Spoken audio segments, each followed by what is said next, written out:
Экинчи декабрда Улуттук коопсуздук комитети тарабынан салык кызматы менен транспорт жана коммуникациялар министрлигинин кызматкерлери жемкорлукка шек саналып кармалды. Алар ЕЭП өлкөлөрүнөн импорттолгон товарларды Ак Тилек транспорттук көзөмөл пункту аркылуу товарлардын кезексиз өтүшү үчүн өз чөнтөктөрүнө пайда көрүп турган.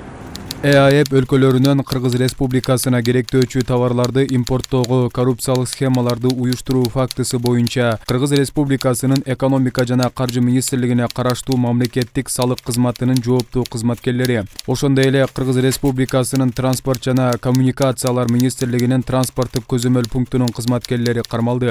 Жогоруда аталган ведомстволордун кызматкерлери Ак Тилек салыктык каттоо пункту жана ушул эле аталыштагы транспорттук көзөмөл пункту аркылуу үзгүлтүксүз өтүшүн камсыз кылуу үчүн акча каражаттарын алуу фактысы боюнча кармалган.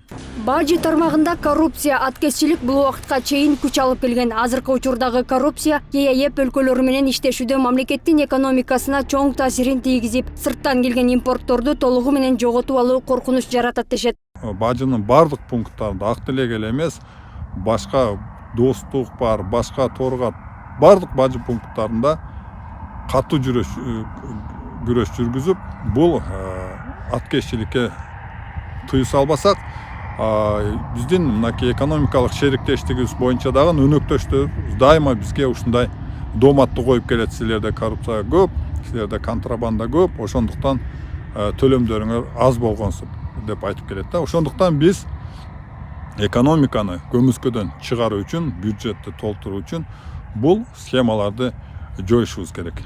Кармалган мамлекеттик кызматкерлер жумуштан алынды. Мамлекеттин өзөгүн түзүп, мамлекеттүүлүктү жок кылуунун бирден бир себеби коррупция экени айдан ачык белгилүү. УКМКнын маалыматында мамлекеттик кызматкерлердин бир нечеси коррупциялык жагдайлардын арты менен кызматтан кетишкен. Анын ичинде кумтөрдөгү коррупцияны жоюп, 25 жылда 84 миллион доллар акча түшүп келсе, 2 айда 90 миллион доллар мамлекеттин бюджетине түшкөн. Улуттук коопсуздук мамлекеттик комитетинин кызматкерлеринин жүргүзгөн түздөн-түз иштеринин негизинде быйылкы жылы 7,5 миллиард сом бюджетке акча кайтарылды.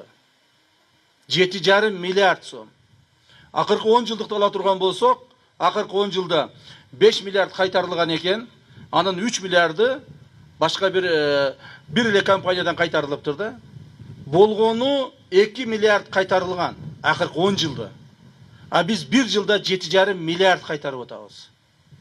Бул деген ар бириңерди таза иштөөгө, ар бириңердин мыйзам чегинде иштөөгө багыт алгандыгыңар деп эсептейбиз.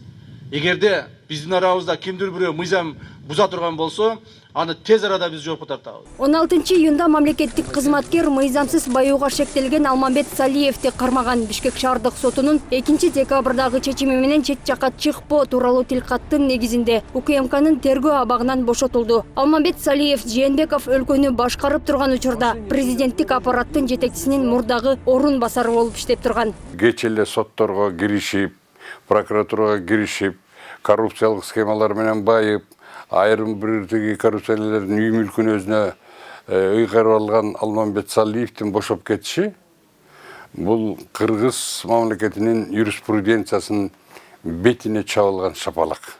Алмамбет Салиевге карата справедливый возмездие болбой калды. Анан мыйзамдан бир лазейка таап, эрте бошотуп салышты.